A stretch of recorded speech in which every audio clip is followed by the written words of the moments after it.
Vamos lá, cara. Eu sou Gabriel Amaral. Vamos chegando para mais um vídeo aqui no canal Raiz Tricolor. Se inscreve aqui embaixo, deixa o like, você já sabe aquelas regrinhas básicas do YouTube, porque eu te informo que o Fluminense informou, na verdade é essa. O Fluminense soltou uma informação hoje à tarde de que 36 mil ingressos foram vendidos para a partida entre Fluminense e Juventude na próxima quarta-feira. O jogo será na quarta-feira à noite, 9h30 da noite, jogo decisivíssimo para o Fluminense se classificar para as quartas de final da Copa do Brasil. O jogo é pelas oitavas, a gente perdeu o jogo de ida por 3-2, precisa ganhar o jogo de volta, pelo menos por um gol para levar para os pênaltis, ou por 2 gols de diferença para poder chegar ali à classificação de maneira direta. No momento, tem ingressos. Abri aqui, tá? Abri aqui para poder dar uma olhada. No momento, tem ingressos disponíveis para o setor oeste inferior, ali no valor de R$90. Leste superior, o ingresso de R$20 ainda tá disponível, gente. Eu vi gente reclamando que acabou a promoção de ingressos. Ah, acabou a promoção de ingressos, que pena, não sei o quê. Pô, beleza. A promoção de ingressos era boa e faz diferença. Dito isso, a leste superior ainda tá disponível. Então, R$20 aqui, ó, tem ingresso. E tem norte já aberta também. E claro, pros magnatas aí, tem Maracanã mais a 550. Aproveita, vai lá e faz a compra do teu ingresso. Outra notícia nesse vídeo aqui é que o Juan Amalchiategui, jornalista argentino, publicou no programa Gambetta Tem que entender bem aqui o que é. O Gambetta LP, que é um programa de uma rádio argentina, e falou com o Juan Amalchiategui, jornalista relativamente jovem, que cobre os Estudiantes de La Plata, e a informação que ele teve lá em La Plata é essa daí, ó. Deixa eu botar aí na tela para vocês darem uma olhada. Esse aí é o post, né, da Gambetta, que fala que vai entrevistar, papapá, e ele fala aqui, ó, Mancuso se irá a Fortaleza, que vai colocar perto de $2 milhões por 70%. Ele perde um jogador importante, 30% é do próprio jogador, beleza. Deu informação ali sobre o Mancuso, que vai pro Fortaleza. E também, logo depois, falou Emiliano Gomes. Aí você pode se perguntar por que ele tá falando do Emiliano Gomes. Já eu explico. Emiliano Gomes finalmente se irá para o Fluminense. Deixa eu traduzir aqui mais fácil, né? Seria rebaixado uma opção que foi bem considerada pela comissão técnica. Seria rebaixada no sentido de estar fora, né? De excluída. Uma opção que foi bem considerada pela comissão técnica. Existe uma cobertura nessa posição que estão negociando em silêncio. Ou seja, qual que é o cenário aqui para explicar por que o Estudiantes de La Plata, um jornalista de lá, o Juan Amalchiategui estava apurando sobre o Emiliano Gomes ir para o Estudiantes. Emiliano Gomes, atacante, já falamos dele aqui, que foi para a equipe que pertence à equipe do Boston River e que negocia com o Fluminense. Segundo ele, o Emiliano Gomes vai para o Fluminense e aí tá fora da lista que o Estudiante vai para a contratação. Hoje o cenário do Emiliano Gomes relacionado ao Fluminense é o seguinte: o jogador está, a gente sabe, né, por apurações aqui, de que o Fluminense está negociando com ele, ofereceu em torno de $3 milhões, que depende, né, teve a alta do dólar maluca hoje lá por causa do Japão e etc, mas enfim, dá ali em torno de 16, 17 milhões de reais para poder pegar 100% do jogador, mas o Boston River quer negociar esse mesmo valor, $3 milhões, só por 70% do jogador. Então, tá nesse impasse só de negociação, mas o jogador quer vir pro Fluminense. Então, esse é o cenário atual. Aparentemente não tem muita concorrência, vamos ver se o Fluminense busca esse atacante. Importante, tá? A Foot Fanatics pediu para eu te dar um recado. E aí, se eles pedem para eu te dar um recado, eu te dou. Vale a pena você... Eu costumo avisar aqui direto. Tem algumas camisas, já tá aparecendo aqui na tela, inclusive, né? Não sei por que tá entrando automático isso daqui, mas vamos lá. Algumas camisas são históricas, algumas camisas chamam a atenção. Eu tenho algumas aqui na minha coleção atrás. Essa daqui, por exemplo, é uma delas. Quem comprou na época, comprou. Quem não comprou, queria ter hoje em dia. Eu não comprei, eu ganhei até essa camisa. A Foot Fanatics tem essa camisa verde, a do Cartola. tá por 219, mas esquece esse valor. 12% de desconto usando o cupom JORNADA. Se você pagar no Pix, essa camisa aqui vai sair por menos de R$180. Camisa oficial com os tamanhos básicos aqui, PMG e GG. Vai esgotar essa camisa, você vai ficar sem e vai ficar puto depois porque não tem a camisa do Cartola. Então vai lá. Ah, Gabriel, não vou pagar no Pix. Você não vai ganhar uns 10% de desconto, mas pagando no cartão você pode parcelar. Beleza? Vai lá na Futfanatics, eu vou deixar o link direto para essa camisa aqui na descrição.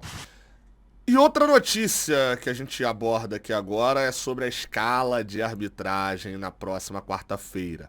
Fluminense e Juventude, o jogo de volta será apitado por Rafael Claus, conhecido também como Rafael Caos.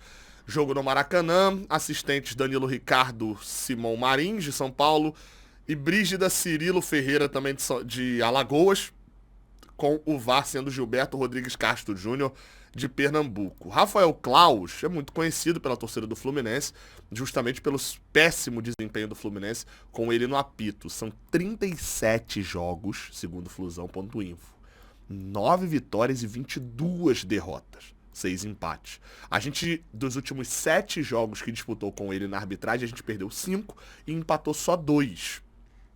Como curiosidade, os 2 que a gente empatou foram contra Atléticos, Mineiro e Paranaense. Derrota pro Grêmio, derrota pro Atlético Mineiro, derrota pro Vasco, derrota pro Flamengo e derrota pro Fortaleza.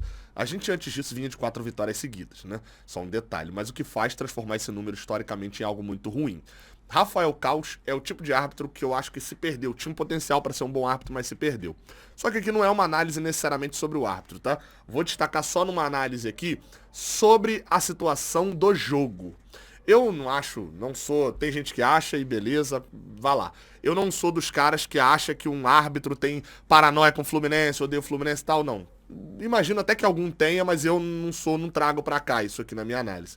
Agora, tem uma coisa de positivo que talvez eu veja em relação ao Rafael Caos nesse jogo.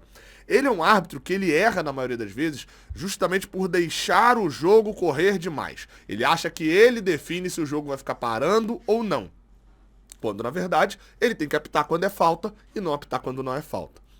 Isso pro Fluminense pode ser algo positivo, porque, vamos lembrar, o Fluminense está atrás no placar contra o Juventude, perdendo, e a gente sabe que uma equipe do Jair Ventura vai ser matreira. A equipe do Juventude vai tentar fazer cera, e beleza, a gente se tivesse numa situação igual a deles, a gente também faria a mesma coisa. Então eles vão tentar dar aquela travada no jogo. E aí, para isso, talvez o Rafael Claus seja positivo. Qual que é o negativo disso? Ele não é um daqueles adeptos a vários minutos de acréscimo. Então, se a gente for pro finalzinho do jogo, dependendo de gol, o cenário vai ficar chato. Enfim, próxima notícia. Vamos lá, tá? Acabei de descobrir que quando eu aperto a transição aqui, tá aparecendo isso. Tem que trocar, tem que resolver. Vamos lá pra notícia sobre o André. Mas eu faço ponderações. Vamos lá. Primeira coisa das notícias sobre o André que acabaram de sair. A página, o Fluminense Stuff, que é uma boa página que faz clipping ali de notícias do Fluminense, eles falaram aqui o seguinte, eles fizeram um post dando uma notícia que está viralizando lá na Inglaterra, que é essa notícia aí, ó. André e João Gomes são 2 jogadores avaliados pelo Manchester United, caso não consigam o Manuel Ugarte, que é do Wolverhampton. O jogador do Wolverhampton é mais caro e visto como difícil, enquanto o volante tricolor... o jogador do Wolverhampton é o João Gomes. O Ugarte eu não conheço, quem conhece aí pra caramba futebol europeu deve estar agora, meu Deus! Ah, é o uruguaio. O Ugarte é o uruguaio, que tá no PSG, isso. Já joguei com ele no FIFA. O volante do Wolverhampton, que é o João Gomes, o brasileiro, é mais caro e visto como difícil, enquanto o volante do Fluminense poderia sair por menos de 35 milhões de euros. Os ingleses vinham tentando a contratação do Ugarte, do uruguaio, mas o PSG deseja 60 milhões de euros, enquanto a maior oferta do United foi de 35 milhões de euros, já o do Wolverhampton também custaria mais de 60 milhões de libras. Ou seja, essa notícia foi dada pelo Ben Jacobs, que é um jornalista, tá?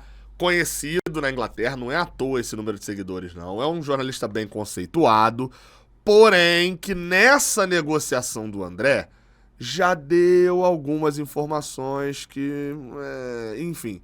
Vocês vão lembrar que em janeiro teve essa notícia aqui dada por ele, que o Fulham fez uma oferta de 30 milhões de libras, mais 5 milhões de libras ao Fluminense pelo André. Essa notícia foi dada no 18 de janeiro de 2024.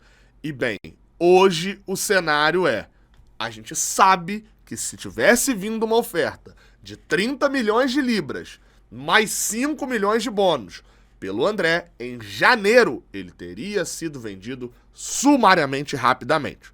Porque era um valor maior do que a proposta do meio do ano passado e ele já tinha cumprido o acordo lá com o Fluminense de ficar até o final do ano. A gente sabe que essa proposta não veio e foi uma notícia dele. Como eu falei, é um cara muito bem conceituado, muito conhecido e com moral, mas que nessa daqui ele errou na negociação do André. Nos últimos dias, há um mês atrás mais ou menos, ele deu no dia 17 de julho, que o Fulham ainda tentava contratar o André, não havia um acordo total sobre valores e que o Fulham achava que o preço deve ser menor do que em janeiro. A proposta dele gira em torno de 25 milhões de euros, como dito pelo Jack Talbot, que foi aquele outro que a gente repercutiu agora há pouco. André ainda está interessado em mudar depois de concordar verbalmente em janeiro. Ou seja, ele ainda está interessado em ir para a Inglaterra. Então, assim, o cenário atual é esse, tá?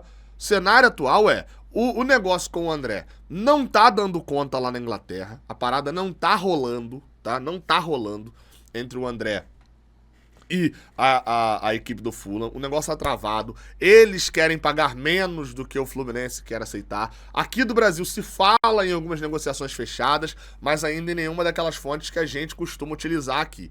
O cenário da contratação do André pelo Fulham hoje é esse. Das notícias que a gente tem não se fechou nada e tá por um fio. Esse fio pode ser mantido e funcionar tudo, mas a gente tem que ficar de olho. A última informação, essa dada, de que o United está querendo o jogador, não me parece algo para levar muito ali. Me parece algo mais que já aconteceu há um tempo atrás. Mas a gente fica de olho. Fato é que 5 de agosto, a janela de transferências da Inglaterra nesse ano agora, em 2024... ela vai finalizar, deixa eu me ver aqui, Inglaterra finaliza no dia 30 de agosto, segundo o GE. Globo. Tá passando o tempo, vamos ficar de olho nisso. O que a gente pelo menos olha hoje é que pelo menos o André vai estar nas oitavas de final da Copa do Brasil e a gente torce para que também esteja nas quartas de final da Libertadores. Eu falei aqui, o que eu apurei lá atrás segue ainda. Acho que o Fluminense tem um acordo com o Fulham, já inclusive com valores definidos, e que o Fluminense lutava para que esse acordo fosse fechado e o Fluminense pudesse utilizá-lo contra o Grêmio pela Libertadores. Enfim, foi uma informação que eu tive lá atrás e que depois não teve atualizações. Vamos esperar para ver. Tamo junto. Se gostou desse vídeo, deixa o like, se inscreve aqui embaixo. Vou fazer um vídeo especificamente sobre a questão da questão da Liga Forte União, das vendas lá SBT, Record, mas tô deixando acontecer para o vídeo não envelhecer rápido. Beleza? Até a próxima. Valeu.